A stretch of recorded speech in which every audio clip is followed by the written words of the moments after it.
Bonjour, dans cette vidéo, nous allons parler du sens moral lors d'une négociation et de quels sont les avantages que vous pouvez tirer en étant juste et équitable.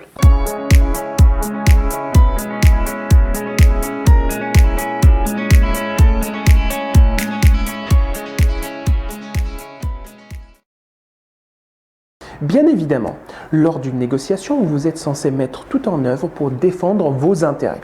Et si vous ne le faites pas, personne ne le fera à votre place. Néanmoins, cette démarche ne doit pas vous conduire à profiter à outrance d'une situation donnée, généralement désavantageuse pour l'autre partie, concours de circonstances, inexpérience de votre interlocuteur ou autre. Restez dans la limite du possible, juste et équitable. Au-delà de la dimension purement morale de ce conseil, profitez d'une situation non équitable pour votre interlocuteur afin de défendre vos intérêts et vous assurer une belle marge de manœuvre peut créer des tensions non négligeables avec lui et compromettre éventuellement d'autres futures négociations. En revanche, se montrer juste et équitable quand rien ne vous oblige à l'être renforce le respect et la confiance de vos interlocuteurs envers vous, facilite vos transactions futures et à long terme, vous constitue une bonne réputation. Voici donc un exemple de ce qu'il ne faut pas faire. Et combien voulez-vous pour votre voiture? 1500 €. 1500 €. Cette voiture ne vaut pas 1500 €, elle vaut au moins 10 000 €. Oui, je sais qu'elle vaut au moins 10 000 €, mais comme j'ai un besoin urgent de liquidité, je me vois obligé de la brader.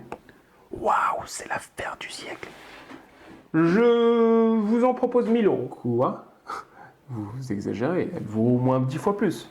C'est vous qui le dites. Moi, je vous en propose 1000.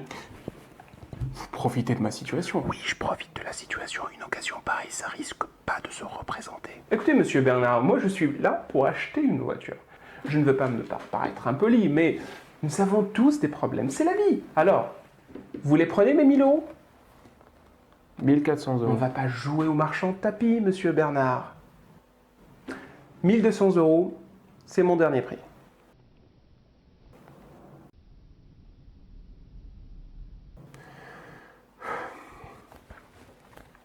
C'est d'accord. Attention, attention.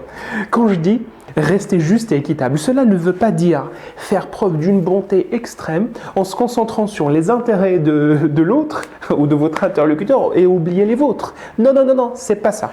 Voici un autre exemple de ce qu'il ne faut pas faire. 1500 €. Oui, je sais qu'elle vaut au moins 10 000 €, mais comme j'ai un besoin urgent de liquidité, je me vois obligé de la brader. Aïe, le pauvre. Il doit être vraiment dans une sale situation pour accepter de vendre sa voiture à ce prix-là. Je vois que vous traversez une mauvaise passe. Je compatis et je n'aimerais pas profiter de votre situation. Je vous en propose 10 000 €. 10 000 €? Oui. Bah écoutez, j'accepte avec plaisir, c'est très gentil à vous. Je vous en prie, monsieur Bernard. Trouvez plutôt le juste milieu, ni trop profiteur, ni trop généreux. 1500 €. Oui, je sais qu'elle vaut au moins 10 000 €, mais comme j'ai un besoin urgent de liquidité, je me vois obligé de la brader. Est-ce que votre besoin urgent de liquidité est la seule raison qui vous pousse à la brader, ou est-ce qu'il y a autre chose? Non, c'est l'unique raison. Bon, je ne sais pas exactement combien vaut cette voiture, peut-être pas 10 000, mais ce dont je suis sûr, c'est que le prix que vous proposez est très en dessous du prix du marché.